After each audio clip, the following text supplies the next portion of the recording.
Good evening and welcome to the Drive at 5 on intellectualradio.com/iHeartRadio station. I'm your host, Roman. We have a good show planned for you today, a special 4 o'clock edition of the Drive at 5. So don't worry, it's just a one show only type of thing. But first, the forecast from our intellectualradio.com weather center today: cloudy with occasional rain, followed by a steady rain flow, cooler. There will be a flooding warning here or there in some areas, high 49 degrees tonight. Considerable cloudiness with periods of rain, mainly early, low 43 degrees. Tomorrow, peaks of sun and clouds, high 51 degrees. Tomorrow night, considerable cloudiness with a shower in spots late, low 39 degrees. The rest of the forecast of the week forecast looks like this: Wednesday, rain, breezy, and cooler, high 42 degrees. Thursday, a rain and snow mix. Yes, we're talking about snow, ladies and gentlemen. Windy, high 41 degrees. And on Friday, mostly sunny, breezy, warmer, and also there's going to be a little 70s degrees in there on Sunday. On Friday, high 48 degrees. The Drive at 5 is also part of the Monday Night Mogul with One Sister to Another, with your girl Angela Johnson at 4 p.m. Straight No Chaser with Rhea Ray Harris at 6 p.m. New Black Leadership at 7 p.m. Maze Says with Maze Jackson at 8 p.m. The Drive at 5 is also part of the Fabulous 5 at 5, only on intellectualradio.com. Today, my guest is a confidence coach. When I stepped in here today, his outfit was like, whoa! Oh, brother's like doing this and stuff like that. Thing? Yeah. Please give a Drive at 5. Welcome to Coach Sean Swank. Welcome to the Drive. Thanks, man. I thank you for having me on the show. I appreciate the invite, and I hope I can give you all the great information that's going to help people become confident. Yeah, I surely need it. Please give intellectualradio.com/iHeartRadio station your background. As Roman said, my name is Sean Swank. I run a company called Confidence Community, and our central focus is in the areas of dating, business, and lifestyle. And we try to help people to have successful dating relationships. Those guys that are a little intimidated about approaching beautiful women, we teach them how to do that.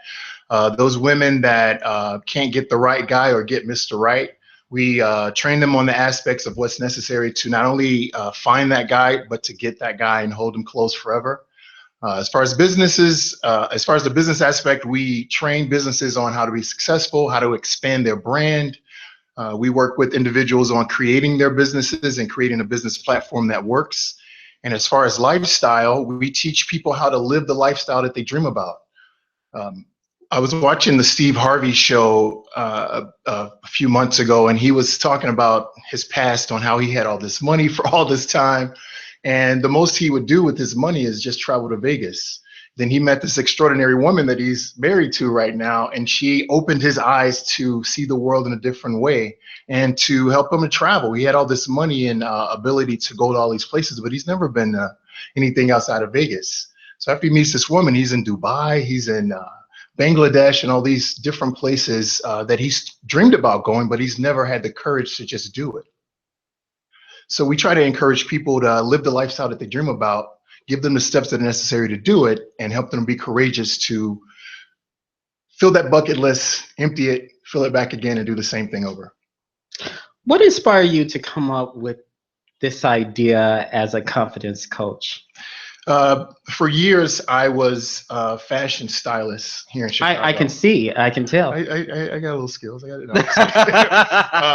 So I would, anyone in the service industry, whether you're a tailor or a stylist, or if you're a bartender, you wind up becoming a bit of a counselor to your customers.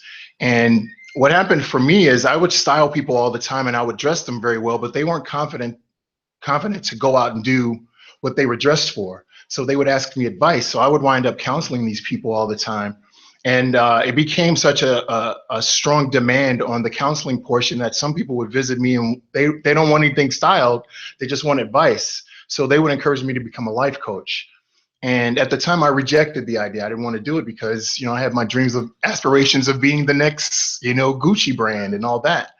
So at some point I realized that it was my calling when I was out hanging out with a friend playing table tennis. I was hanging out with a young lady friend of mine and we're playing. And then this one kid comes up to me and says, "You mind if I play her in table tennis?" I thought it was pretty ballsy for him to ask because I'm a pretty big guy. And he was, a smaller stature gentleman. And he came up to me courageous and asked to play this girl. And he didn't know if it was my girlfriend or not. She just happened to be a friend of mine. I allowed them to play table tennis. I went to the bar just to hang out.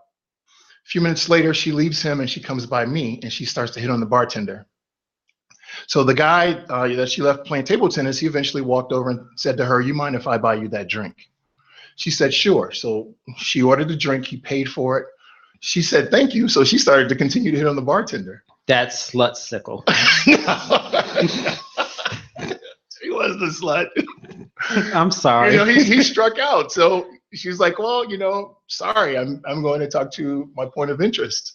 So the guy turns to me and he says, "That's why I don't spend my time around women, because women are only attracted to tall men." And I said, "That's not true." I said, "Women are attracted to confident men."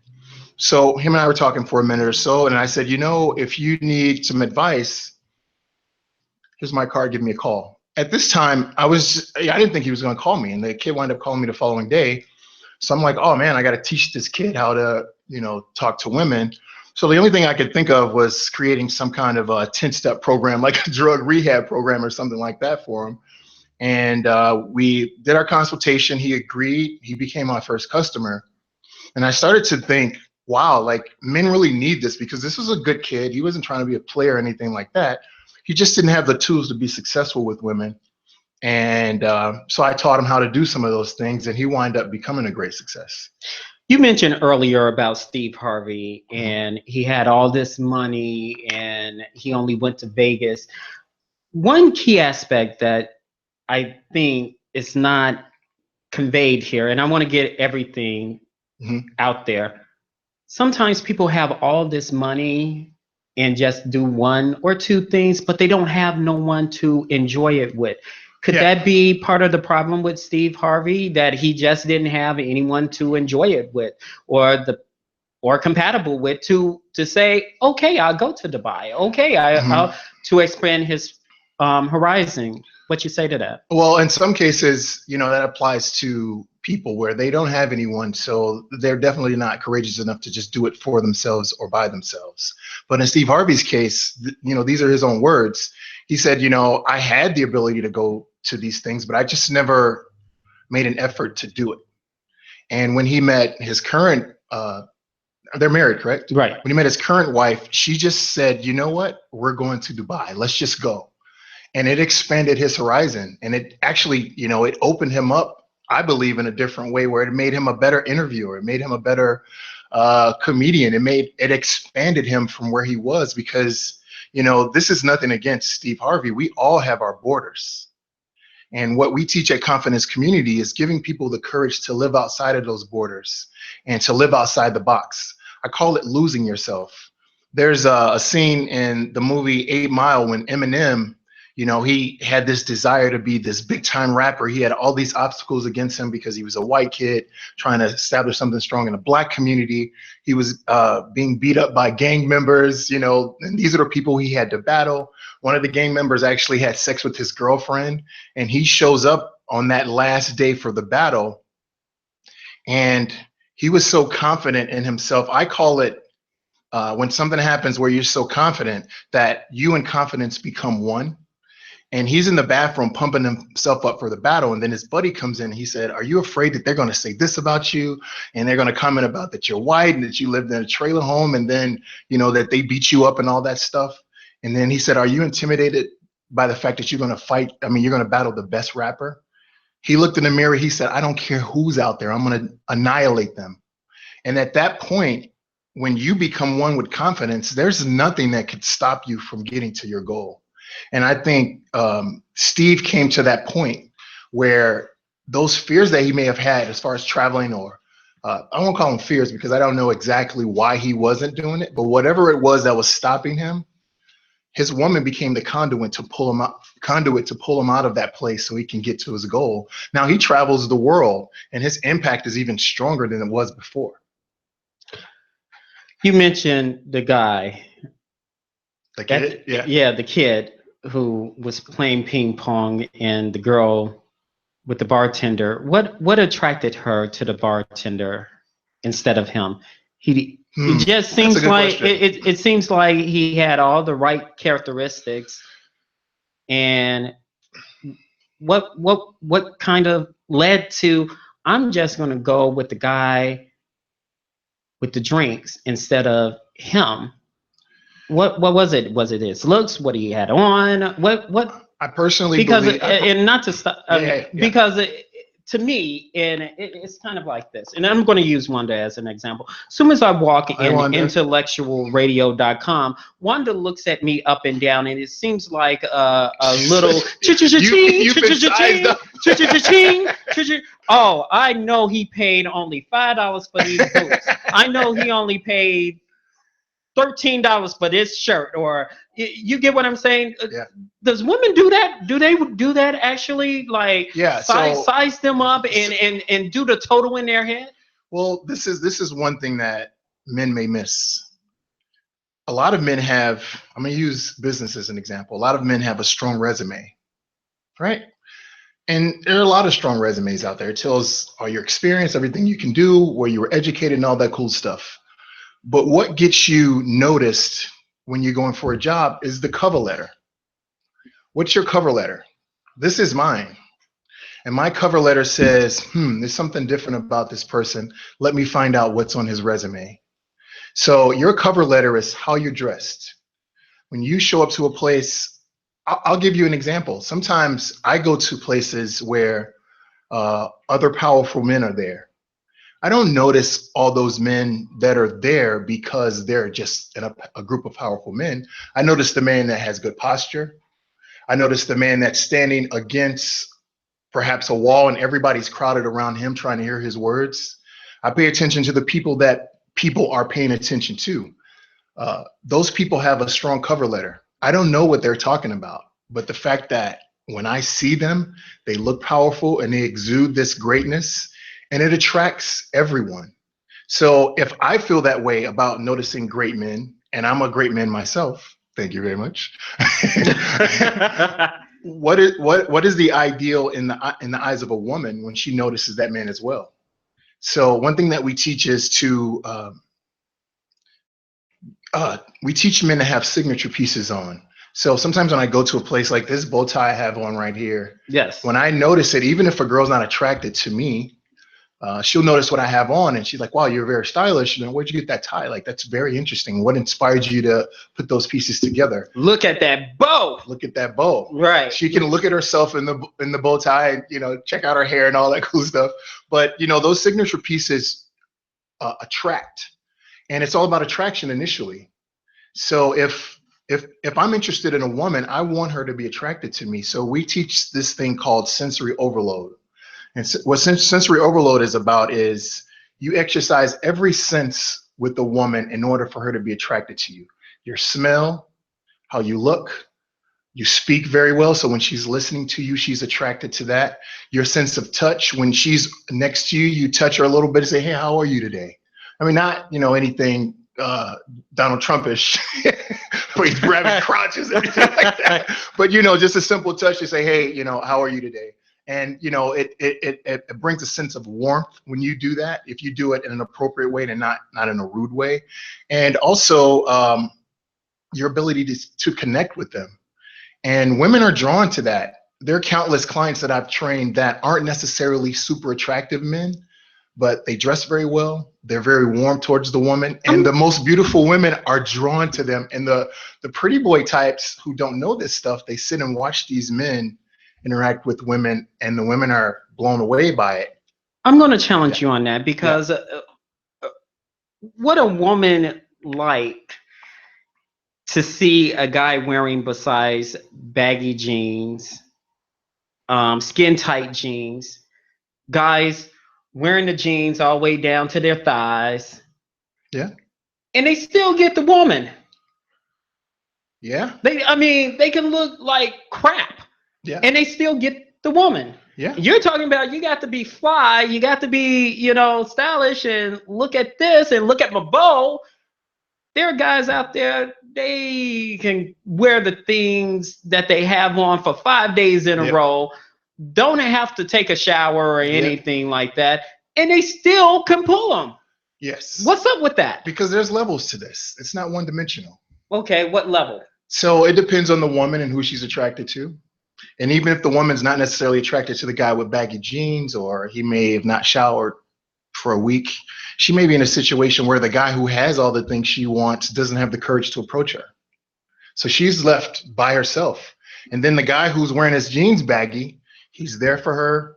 He's approaching her. He's adoring her. So she says, I know he's wearing these baggy jeans that I don't like, but that's something I can work with because this guy's giving her the confidence that's necessary to get her. Just because everybody's dressed nice does not mean they have confidence. That's just, again, the cover letter. But their resume may not be strong even if they have a good cover letter. So you're basically saying it doesn't really matter as long as you have the confidence. And so I can reek really bad and I can still pull a woman. So, a confident man that reeks bad could go in a group of very powerful, well-dressed men and gain the attention of the only woman that's there. If he's confident, and those guys aren't confident because they're standing there and they look good, but they don't have the courage to say to her, hey, I'm attracted to you. I want to take you out on a date. What are you doing right now? Oh, talking to me? Let's leave.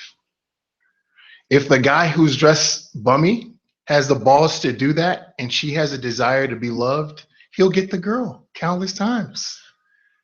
I beg to differ. And the reason why I beg to differ is because what if she has Shaquita next to her? And I can't believe you're going to go through that. And that's called the cop blocking situation, which I also want to be, that the girl is kind of like, should I, shouldn't I? And that friend going to push her over the edge, meaning that no. Well, it depends on. Basically, it depends on who's the alpha dog with the women. The alpha dog in a group of women can say, "Don't ever date a bummy guy," and then the other girls will say, "Okay, I won't," because that's the standard. Because the alpha woman has said it, and then the alpha woman can go and date a bummy guy, and then say, that's not really something that you should stand on, and then the other woman will say, "You know what? You're right." So it depends on the standard of the woman that's getting the approach from the bummy guy, on whether she's going to take her own stand and say, you know what, this is the guy that I want. I'm going to figure this thing out with him and I'm going to move forward with him. Or she could be influenced by the other woman and say, nah, I'm not going to do it. And then another option is she'd slide that person the card and be like, not now, but just call me. And get that connection behind the friend's back. So it's a bunch of different scenarios that people do, but it's all about positioning. Where are you factored in with positioning with your friends? Where are you factored in positioning with the kind of man you want, the things you'll accept, the things you won't accept? Because, there are a lot of women who have standards that are, I won't say high standards. There's no such thing as high standards. If those are your standards, then they are your standards. But if your standards are unrealistic for your possibilities, then you're Xing yourself out to just be single.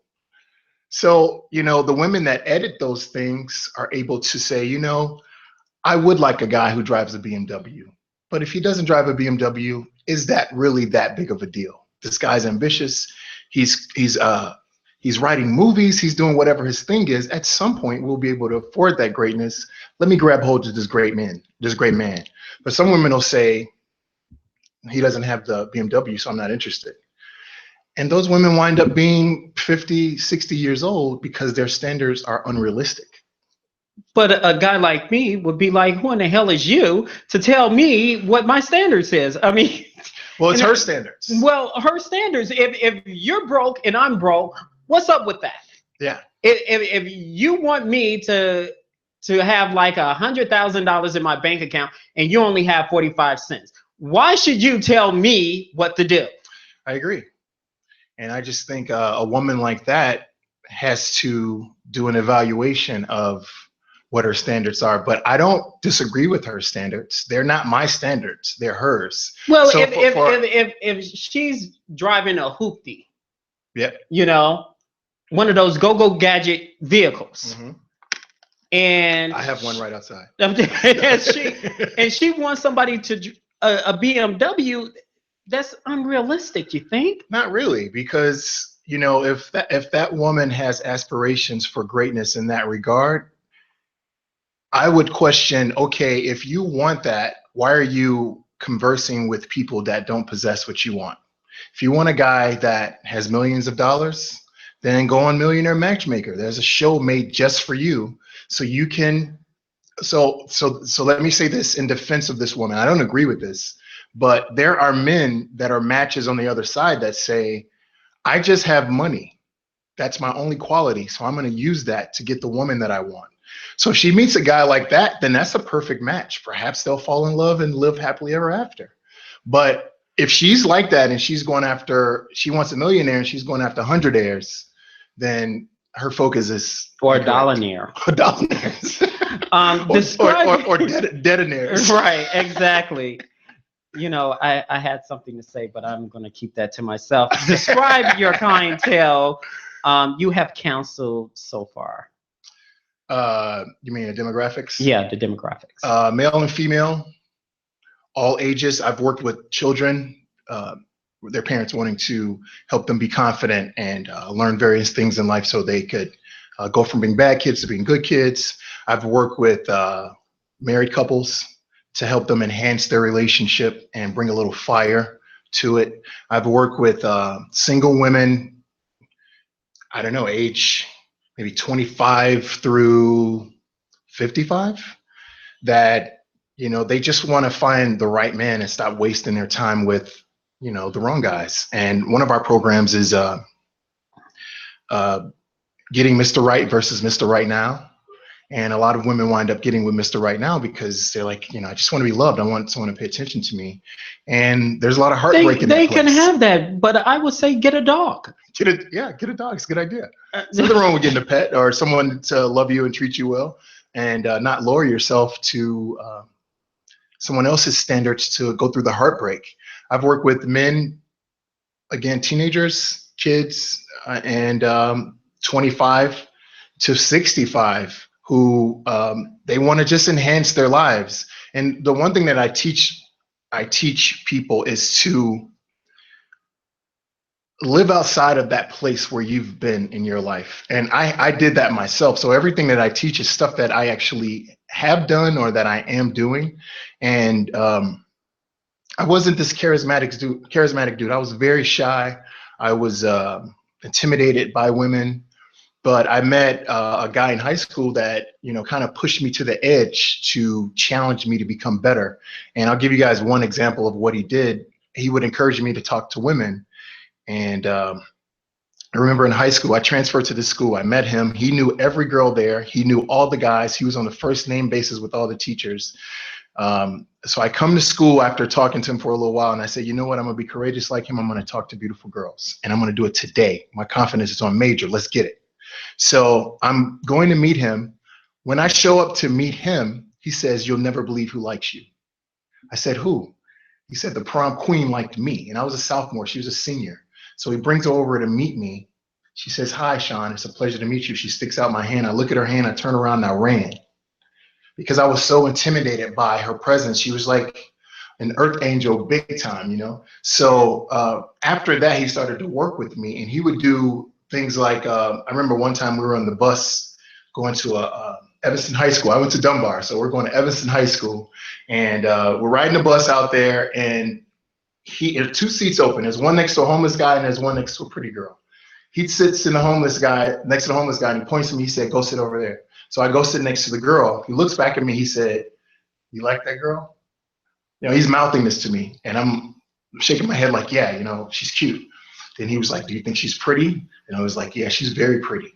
He stands up on the bus and says, "Well, talk to her then. Say something. If you like her, say something to her. She's a cute girl. You're a nice looking guy. Say something to her." So I'm embarrassed and I'm turning red. The girl's embarrassed too.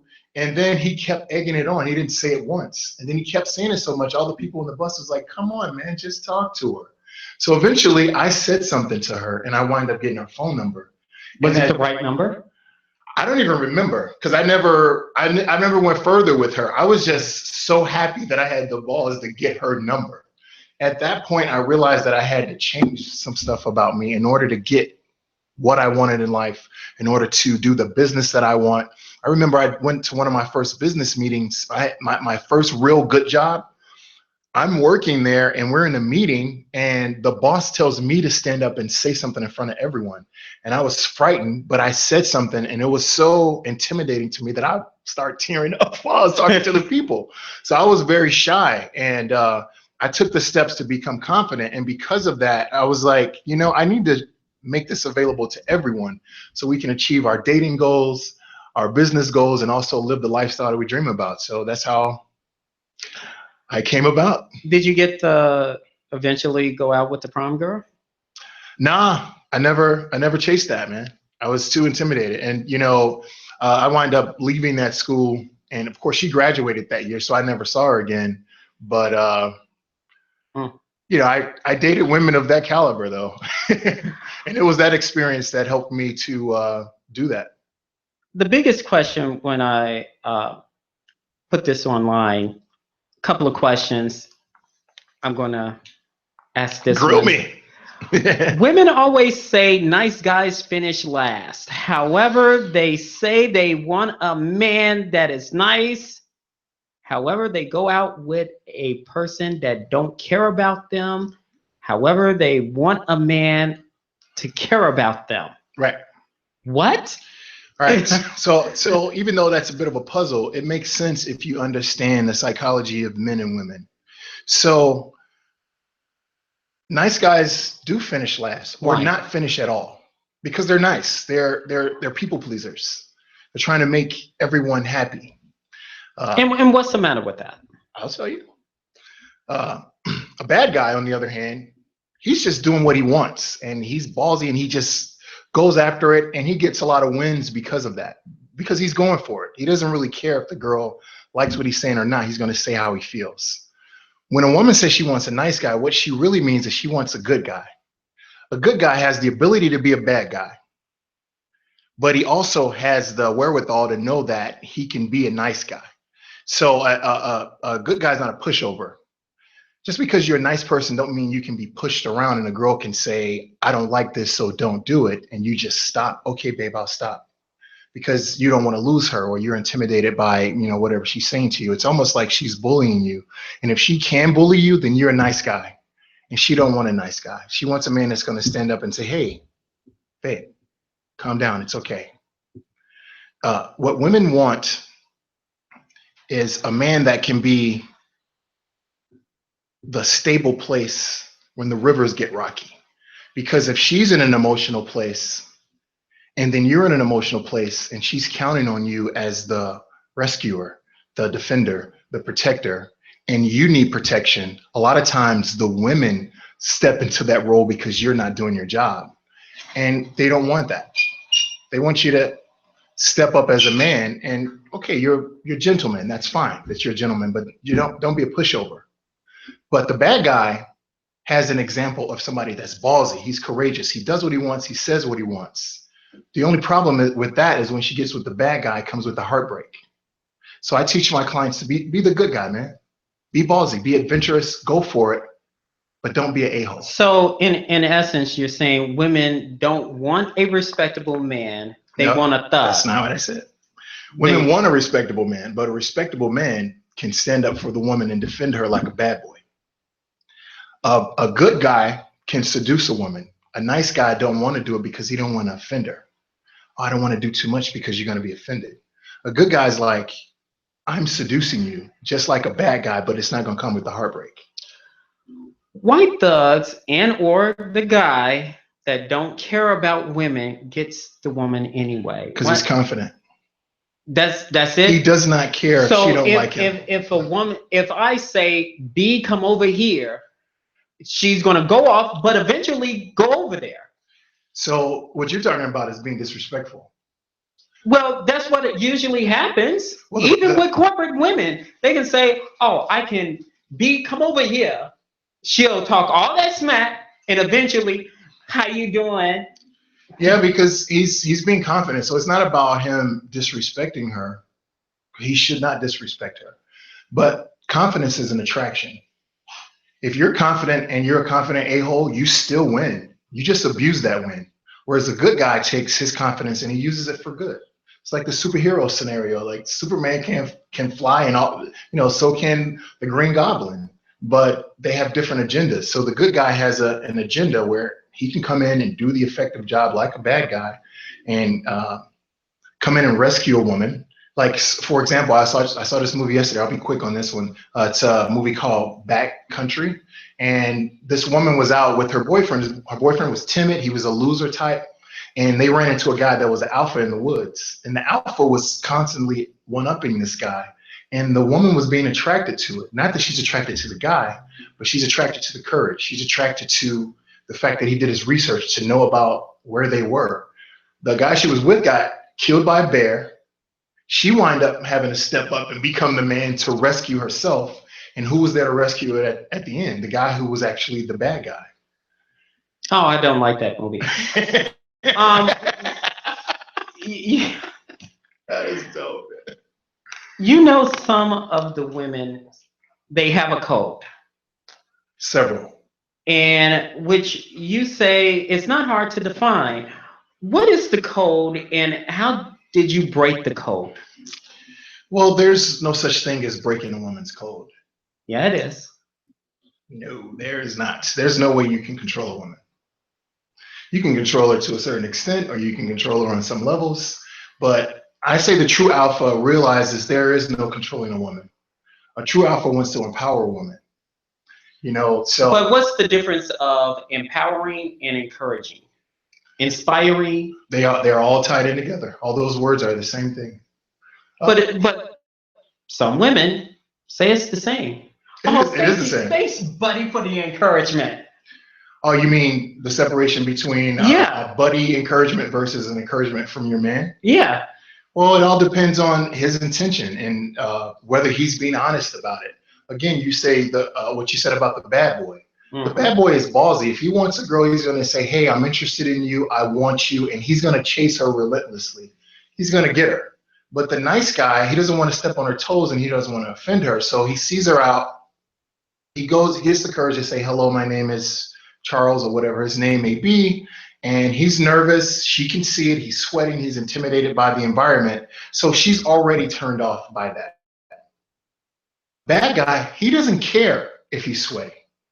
I want you. And that desire is strong and it's confident. And that's what draws the attraction. You can dismiss the guy completely and put any man in that space where they're confident. They could be overweight. They could be a thug. They could be whatever. Look at Scottie Pippen's wife. She cheated on him with Future. Future's in a confident place right now. Scottie's money's getting a little skittish. And no diss to Scottie, that's my man. But, I'm sure he realized when he got with her that she was a girl that was kind of after the money. And he established a relationship with her, but her morals on that didn't change. What changed is Scottie doesn't have the money anymore. And Scottie met his future. Okay. That was a fun, but that was pretty cool. Did you like that? Yeah, I didn't like that. What a guy should do when a woman say, I like you, however, I don't want to mess up our friendship. How can a guy get out of that friend zone? You what I want. You what I want. Oh, and baby, need. Yeah. You got what I need. However, I don't want But to you mess say up you're just a friend. You know? Yeah, but there's two different types of friendships. There's one with benefits, which guys always love, Mhm. but there's a catch to the benefits thing, because with the benefits thing, you can, with that other one, no, no, Yeah. no, no, Yeah. no. And there are some women that say, well, you know what? You're dateable and you're someone I would date. However, I don't want to mess this up. And if I have sex with you, it's just going to blow everything out of proportion. But that guy over there, and the guy's like, what? Yeah. Well, I wouldn't be offended by that. I would, Why? because there's something that I teach called courageous conversation. Okay. So the fact that she said that no, that's beautiful because she's being honest. And I would say, well, what are your reasons why we couldn't date? She would list them all, and I would go through one by one to alleviate all of them. Because we're friends, okay, we're not friends anymore. Next. Then she can hang up or turn around, right? She could hang up, and guess what? It's her loss. It's her loss. You are not the lose. You see that, Rhea? It's your loss. Right, So- Wanda? So it's not a matter of, a good thing for people to focus on is not be outcome driven. When you're not outcome driven, you're not desperate, you're not pushing too hard, But women and men are desperate. and They don't want to be lonely. and it's written all over their faces. And that, what they don't Why realize we're is quoting it's, songs, by the way. Go ahead. they don't I'm have sorry. to say a word. So it's counterintuitive. What you think you should do is actually repelling people. The opposite actually draws them. So if you were to say to that young lady, I am interested in you, and these are the reasons why, and I don't want to, push too hard if you don't want to receive that, but I'm very much interested in you, and I have been for years. I didn't know at first because, of course, you're my great friend. And I've been back and forth on the idea because I don't want to lose your friendship, but I want to enhance that friendship by carrying it to another level. There are places and dimensions we can go in this relationship that no one can experience unless we experience it together. You say that to her, she's like, wow, like this dude means it. He's That's not why saying it I'm because he doing just it wants to have Facebook sex Live with so I can record it so I can replay that one. you. And when you say that, it's coming from an honest place. I always encourage honesty. Say how you feel. You'll never know what's going to be on the other side of your honest words. Okay. Be brief because we're almost running out of time here. So this is interview one, right? Yeah. 'Cause I got a lot. There's the defining of what women say, and a guy would be like myself. What? Huh? Okay, define the meaning when a woman say, I'll let you know. When she says that she'll let you know, that means she has some things to think about before she makes her decision. So another thing that we teach is a system called speak, listen, respond, repeat. If you think about that system and exercise it every time you're conversing with someone, then you'll be able to creatively get past these barriers from words or from their responses. So in response to that, if she says she's thinking about it, I would say, okay, that's great. I actually want you to think about it. But what are you thinking about it right now in regards to it? So you can carry the conversation on if you decide to speak, listen, respond, and repeat. Define the meaning when a woman say, I'll see. That means she still, again, has some things to think about.